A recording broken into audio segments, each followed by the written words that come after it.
I'm about to make a name for myself here. Ain't that right, Scorn?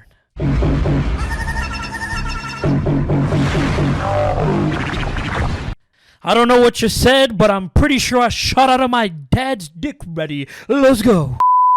How's it going, everybody? It's your boy Yazzie TCG. We're back for another Marvel Snap video, and in today's video, we're going to be playing a deck based around Scorn. This was the cash card like a week ago. I'm doing this a little bit late. Don't crucify me. I'm posting this the day like 2 catches away. But that's irrelevant. That's irrelevant. The main card of the deck, as you can see here, is Scorn. When you discard it, return it to your hand, and you give 2 power to it. So the first time it'll be a 1/4, and so on and so forth. And it also gives 2 power to somebody else on your board. That is the main card. This and along 2 other cards are the main cards that we're trying to discard in this deck, but let's go with the card by card. For our other 1-drop, we have Blade, a 1/3, who on reveal discards the rightmost card of your hand. One of the best discarders if you luck out right, like if you just simply draw the right cards, because the card at your rightmost will always be the card that you draw. So you're literally at the luck of the draw with this one. There are ways to manipulate it, like, you know, let's say you discard, like you play Blade as the second discarder in your turn, and you discarded Scorn beforehand. Scorn will come back to your hand as the rightmost card, because it is the newest card coming into your hand, so you can combo it off there and get 2 Scorns in 1 turn. But other than that, it is just trying to find the right place to put him during the game. Starting our 2 drops, we have Morbius. It's Morbin time, as the cool kids say. It's Morbin time. His ongoing effect allows him to gain 2 power for each card you've discarded this game. This guy is one of your main, like, on-field scalers. Every time you discard, he gets 2. This whole deck is focused around discard, so by the end of the game, he will either be at like 216, like 220, depending on how shit plays out. Mainly how you win one of your lanes. Like, keeping him safe is pretty much a game plan. Our other 2-drop scaler is the Collector. When a card enters your hand from anywhere except your deck, he gets 1 power.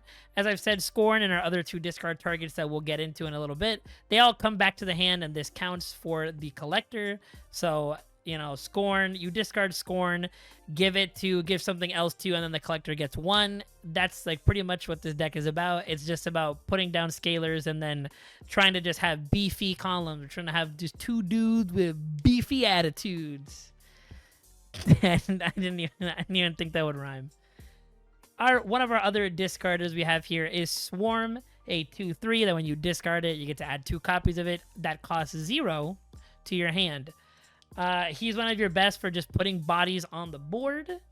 Other than that, he will cause your game to fast forward if you try discarding multiples of him in 1 turn. Well, I learned that, like, it'll fast forward this, but when they have a Kalmartage, Wong, Mystique, Odin combo, the game will just force you to sit there and watch as your opponent loops like Silver Surfer like 3 gigazillion times. One of our other discarders we have here is Colleen Wing. On reveal, discard a card that costs the least from your hand. She is a 2/4. This is really good if you have, for example, like if you have like Scorn, like Apocalypse and Dracula, like Colleen will always discard a Swarm. So it's just ways of emptying out your hand so that you end up with your discard targets is pretty much the game plan there. To make up for the fact that discard cards, they are normally a little higher power, like 1/3 on a 1-drop is like pretty much like, but if you're not Silver Sable, there'll always be a downside to playing a 1/3, and 2/4 is also like just as big, like, you know, like just base 2/4 is pretty good. Starting off with our only 3-drop in the deck, we have Gambit. This guy is our main combo piece that we're going to try to use, because his on reveal effect allows you to discard a card from your hand to randomly destroy a card on the enemy side. I mean, yeah, it's pretty good when you Gambit, discard Scorn or discard Swarm, and then you hit their Wong, or you hit their Sebastian Shaw, or one of their Brews, or getting rid of stuff on your opponent's board is just beneficial. Like it's removal, like in other card games. Like it's one of the very few actual like removal on enemy side cards. Like it's weird. You'd think Destroy would do that, but if Destroy did that, that would be absolutely stupid. Absolutely stupid. We have Dracula here, starting our 4 drops. At the end of the game, discard a card from your hand and it gains its power. He gets really strong because for at least Scorn, if you, let's say, get her to 112, the discard will count for its effect, giving her another 2 plus something else, another 2, and Dracula will take the updated power, not the power that he discarded her with. So Dracula is also just kind of a late game, like, you know, kind of sweeper, and the fact that he's not ongoing, he's just an effect. He just says like, yeah, like the only way to stop him is with Red Guardian. Yeah, it's pretty good. One of our playmakers. Wong is here to do the very funny Gambit. Wong is like, it's here for mainly Gambit, but if you start with Wong, you very much can just kind of wait for a little bit and play like Blade and Colleen under Wong, because it's going to trigger the effect twice. Like Colleen twice, discard Scorn. That's like plus 6 power to it, plus 4 power to the board. Like it's pretty good, pretty cracked. Silver Samurai is our other 4 drop. This could be anything. I literally think in the 7 games I tried recording for this video, I did not play Silver Samurai once. I just wanted to show off the cool variant. That's pretty much it. This card could be anything. It could be Mystique. It could be oh my god, what's his name? Fucking, it could be Ghost Rider. It could be anything. Could be anything. It literally could be anything. For our 1 and only 5 drop, we have Modok. Shout out to him. The OG, just discard your entire hand. Not that there is another card that discards your entire hand. I don't even know why I said OG, dog. He's not even OG. He was like a Battle Pass card. Shout out to Quantumania. Who remembers that movie? Does anybody remember Quantumania? I don't.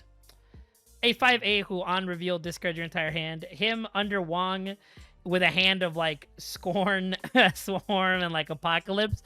Your game will fast forward. We've seen. It happens in this video. That's why I'm bringing it up. Pretty good. Battle Pass card. Like I know that not everybody has money to spend on Marvel Snap, but that's like the one thing I recommend getting. The Battle Pass. It's so good, so much value. Like all the Battle Pass cards have been either like insane or they have been just really good for certain archetypes. You gotta. Oh, you don't have to, but if you have the disposable income and can do it, I'd recommend doing it. And for our last card, we have Apocalypse, a 6/8 that is pretty much like Scorn, except he keeps all the power. Every time you discard him, he'll get 4. So discard him a couple times, and he is a 6/16. Really good with Dracula because then he becomes a 6/20, and he becomes a 4/20. Funny, I didn't even mean for that to line up, but now Dracula canonically smokes weed. I think he'd do it. I like, comment down below if you think Dracula would smoke weed, or like which discard card do you think is most likely to smoke a little bit of Zaza. Well, with that being said, that was a card by card. Let's get into the game. I'm about to whiff my effect every time, aren't I? And we're back with some more post-commentary snap. Shit, y'all thought I forgot how to do this? No, I still remember. I still remember how to do this. In this game, it's just like I said in the deck profile, having Blade just discard the rightmost is so good, but just like so bad at the same time. Like if we would have drawn like Scorn, or if Swarm would have switched places with Colleen, we would have been in such a good shape. It's not the end of the world. Like in Marvel Snap, I feel some players need to understand that skipping a turn is just okay sometimes. Like you don't need to play a card every turn. These locations are just okay. Vibranium Mine sucks for our Gambit shenanigans that we're trying to do. But as you can see, as I also mentioned in the deck profile, Colleen Wing, discard, Swarm, get 2 more. Swarm now becomes the rightmost card in our hand. So Blade's able to discard it with no problem. So again, it's not the end of the world, like if you have to wait for Blade. Though our opponent playing Brood on Muir Island is actually like painful. That is like so many numbers, so much stats. Shit's insane. I think my plan here was to like establish Wong with nothing. Like Wong with nobody. Like I played one of the swarms just so I wouldn't clog up too much in hand, and just in case he actually played something to Hala, because we actually do have one of our scalar there, so protecting our scalar is important. They play a super scroll. At this point, I kind of figured out that this is Silver Surfer, because that's what it ended up being. Super Scroll was like terrifying because it copied Wong and Morbius, so giving my opponent a free Wong, not what you want to do, not what you want to do. But we drew Gambit, and three out of cards in our hand are good. We have a literally 75% chance to hit a good card off this Gambit, and we can do it twice. By the way, we can do it twice. Isn't that cool? I think Gambit hits Dracula the first time, and I'm like, are you fucking serious? Like, we lost to 25, but 95% of gamblers stop before they hit it big. So, getting 2 more swarms and hitting their super scroll is pretty important. We drew MODOK here, and this is what I'm going to mention. This is why I mentioned if you fucking MODOK this, prepare for the game to shit its pants. Prepare for the game to say, hey, how'd you don't do that, Lamo? I actually do end up playing a swarm just in case over there to Vibranium Mines. Spoiler alert, it doesn't matter. It simply doesn't matter, because I actually know this wasn't a Surfer deck. I'm just stupid. This dead ass ended up being Ultron. Like, he's about to flip up and be, I got no strings attached on me, head ass, and do nothing, because this hand right, like, you can see it's fast forwarding, dog. Like, it fast forwards. Swarm is on his ass. And sadly, the Ultron is not strong enough to beat a 24-powered Morbius. He really said it's Morbin time and meant it. And for this game, our hand is actually looking kind of nice if Dracula just simply wasn't in our hand with MODOK and Swarm. Drawing Blade, he's our rightmost card. Again, the Swarm and all the other cards just, they don't like being rightmost. They do not. They do not. Getting, oh my god, what is that? Strange Academy, I think it was. Strange Academy Shadowland, like they're just Drawing Apocalypse though is pretty good. He's now the rightmost card. So I'm pretty sure I just play Blade here. As I spin him around. Hell yeah. Spin him around some more past me. Hell yeah. We play the Blade, get the Apocalypse. He's now 612. We love to see it. Colossus off of our opponent. I actually can't remember what my opponent was doing here. TVA is the last location. We draw Morbius. I'm pretty sure I just established Mobius on TVA for this turn. This deck doesn't have any way of changing the location, so we're pretty much... I think this game, I was actually hoping that the opponent would play a location changer, but doesn't. He plays Daredevil. I'm just like, bruh, please. Please. We draw Scorn. Again, we have so much. We have so much, yet so little in our hand to play. And I think I fumble this. I think I do fumble this because I play Dracula to TVA for some stupid reason. I'm under the impression that my opponent is simply going to change the location. And spoiler alert, they do not. They do not, and we get cooked. We get cooked. They played a Bucky Barnes. I don't know what deck they were playing, but due to me being just an absolute fucking moron, we lost.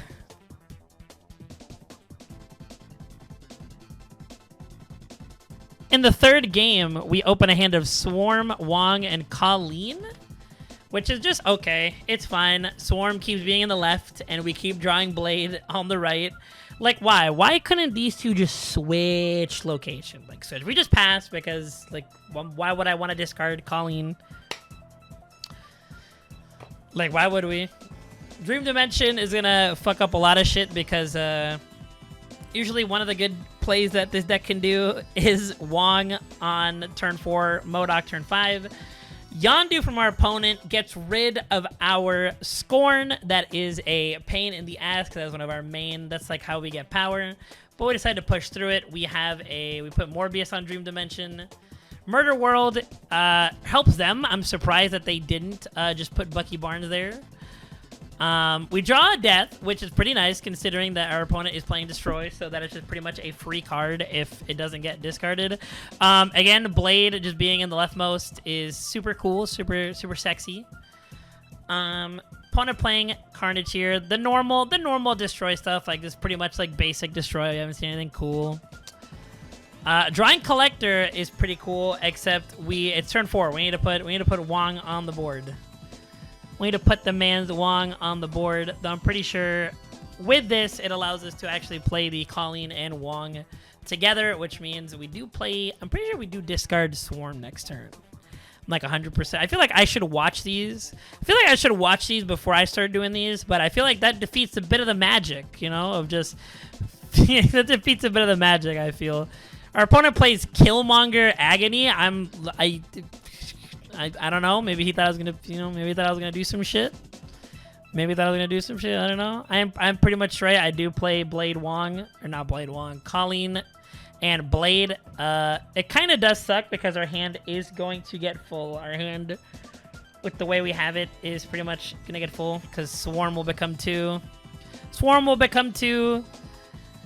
Twice. Like our our hand is like pretty filled up, but it's pretty good because Morbius is getting more and more power. That's like pretty much it. I'm pretty sure Swarm. I'm pretty sure the game does not like Swarm. Like out of all the fast forwards I've seen, Swarm happens to be a big part of it. Not really looking good because this death is worthless in our hand. They have not played enough guys. I'm pretty sure I just established Collector and Swarm, and not Swarm, Collector and Gambit here, and just try to simply outpower our opponent, because really they haven't played anything to Murder World. And in these games, I wonder why I didn't just put like Collector and Mobius on the same column, but that also has lost me games. They just play a death here. Like, I don't know what their hand was or how fucking shitty it was, but Gambit here hitting 2 of the cards. I'm pretty sure, does it hit both? No, okay. It hits the death, which pretty much makes us win the game, so it worked out. But this was a terrible showing, like, unironically. Mostly because that Yondu play, getting rid of Scorn early on, pretty much killed us, because that's, like, the main part of the deck. Like, if one of those cards would have been, like, Scorn, we, like, could have had it easier, but our opponent also didn't fucking do anything, so did it matter that Scorn got rid of? Like, not really, but... You know.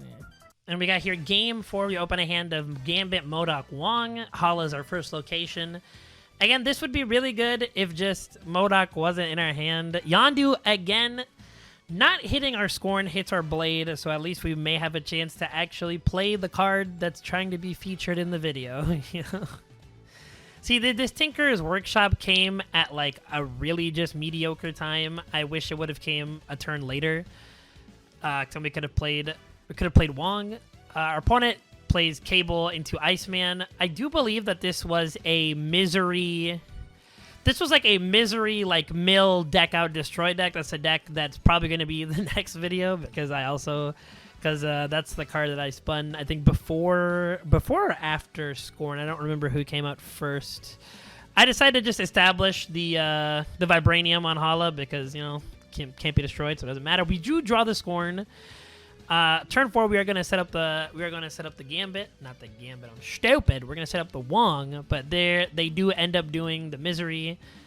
Gonna be basically going to be out of a deck, and I'm pretty sure, I don't know who I think Iceman hits MODOK, which would kind of suck because that was going to be that in my mind that was going to be my play, like Wong into MODOK, because our hand looked really good. Our hand looked pretty optimal for that, but the way the cards played out, we have to play Gambit here.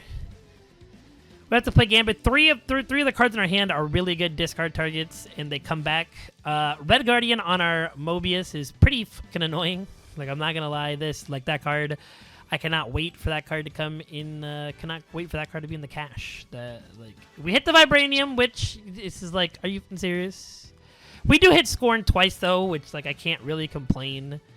Can't really complain about that because hitting Scorn twice is, like, it's pretty much what you want to do. Here, since my MODOK is, like, 6, like, normally we would be able to do some kooky shit. Normally we would be able to do some kooky shit, but I'd end up deciding not to play... I ended up not deciding to play the Modok. I ended up going with Dracula and Scorn. Because the 3 cards in our hand, as long as it doesn't hit Swarm, would have been pretty strong.